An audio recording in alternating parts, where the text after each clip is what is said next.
pour tout ce qui est épicondylite, donc épitrocléite ou épicondylite, la différence, donc tennis elbow vers l'extérieur, golf elbow vers l'intérieur.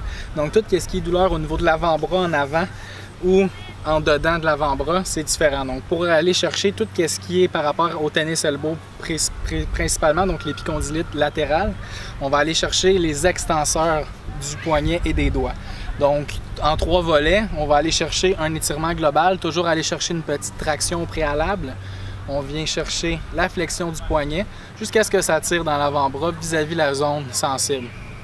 On garde la position toujours un 20 à 30 secondes. On peut le faire en appui aussi sur une table tout doucement. J'aime moins ça à cause que c'est un petit peu plus traumatisant pour le poignet. Donc on peut le faire à rigueur avec l'épaule descendue si c'est plus douloureux pour l'épaule de l'autre côté. Donc on vient chercher une traction et on fléchit.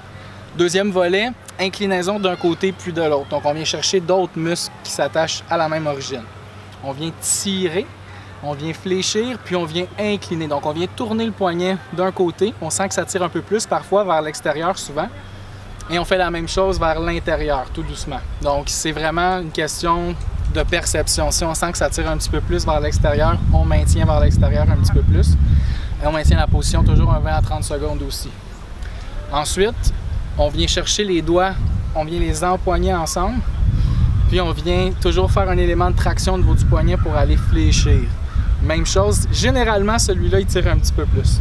Donc c'est pour l'extenseur dans le fond au niveau des doigts.